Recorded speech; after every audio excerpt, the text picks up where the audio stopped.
दोस्तों, क्या आप जानते हैं कि एग्जिट पोल क्या होते हैं? ओपिनियन पोल इससे कितने अलग होते हैं? कौन करवाता है एग्जिट पोल्स? एग्जिट पोल्स और ओपिनियन पोल्स चुनाव के दौरान क्यों होते हैं? क्या नियम है? क्या है सजा? जी हाँ दोस्तों, सजा भी है। और क्यों पार्टियों के निशाने पर रहती हैं एजेंसियां एग्जिट पोल करने वाली, ओपिनियन पोल करने वाली? तो सारी बातें आज की इस वीडियो में एग्जिट पोल और ओपिनियन पोल से रिलेटेड जानेंगे। इसी बात पे एक लाइक तो बनता है बॉस। नमस्कार दोस्तों, मैं हूं पप्पू दीक्षित, आप देख रहे हैं यूट्यूब का चैनल रोचक साला। दोस्तों, वीडियो में आगे बढ़ने से पहले अगर आप लोगों ने लाइक और शेयर नहीं किया है तो लाइक भी कर दीजिए और शेयर भी कर दीजिए, क्योंकि वीडियो में आगे आपको बहुत ही ज्यादा मजा आने वाला है। दोस्तों, मतदान खत्म होने वाला है, थोड़ी ही देर में एग्जिट पोल आ जाएंगे। एग्जिट पोल्स क्या है, इसकी शुरुआत कब हुई और इससे जुड़े नियम क्या है, इन सारे सवालों का जवाब मैं आज आपके सामने लेकर आया हूँ। दोस्तों, 17वीं लोकसभा के लिए रविवार को 7वें चरण का मतदान हो चुका है। वोटिंग खत्म होते ही सभी पार्टियों और आम जनता की नजर टिकी होती है एग्जिट पोल्स पर। दोस्तों, ये हर बार सटीक भले ही न बैठे, लेकिन नतीजे से पहले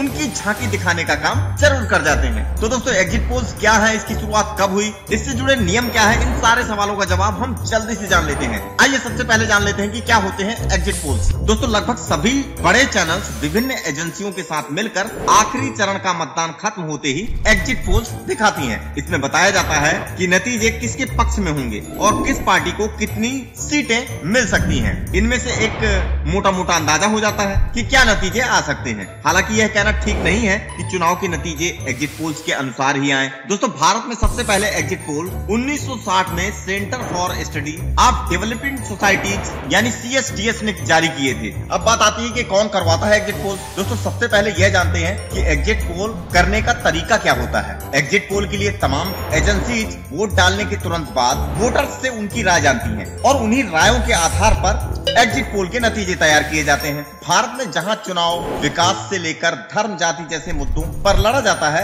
ऐसे में मतदाता ने किसको वोट दिया है यह पता करना भी आसान नहीं है। अक्सर मतदाता इस सवाल का सही जवाब नहीं देते कि उन्होंने किसे वोट दिया है। इस वजह से भी एग्जिट पोल्स चुनावी नतीजों से विपरीत भी आते हैं। अच्छा, अब तक आपके मन में एक क्वेश्चन जरूर आ रहा होगा कि एग्जिट पोल्स और ओपिनियन पोल्स कैसे अलग है, क्या अंतर है? तो दोस्तों, मोटा फर्क तो ये है कि ओपिनियन पोल चुनाव से पहले और एग्जिट पोल चुनाव के बाद आते हैं। ओपिनियन पोल में वोटर्स की राय जानी जाती है और उसी आधार पर सर्वे तैयार किया जाता है। इसमें वो लोग भी शामिल होते हैं जो हो सकता है कि चुनाव वाले दिन वोट डाले ही नहीं। वही बात अगर एग्जिट पोल की करें दोस्तों, तो एग्जिट पोल से जुड़े सवाल चुनाव वाले दिन ही सिर्फ वोट डालकर आए लोगों से पूछे जाते हैं। अच्छा, इस पर क्या नियम है और क्या सजा है, क्या आप जानते हैं? सुनकर जाइए। दोस्तों, representation of the people act 1951 के सेक्शन 126A के तहत चुनाव के शुरू होने से पहले और आखिरी चरण के वोटिंग खत्म होने के आधे घंटे बाद ही एग्जिट पोल्स दिखा सकते हैं। सेक्शन में साफ कहा गया है कि कोई भी किसी भी तरह के एग्जिट पोल को मीडिया के किसी भी रूप, प्रिंट या इलेक्ट्रॉनिक में दिखा या छाप नहीं सकता। इस नियम को तोड़ने पर दोस्तों 2 साल की सजा या जुर्माना या फिर दोनों हो सकते हैं। और चलते चलते एक रोचक बात जान लीजिए, पार्टियों के निशाने पर रहती हैं एजेंसियां।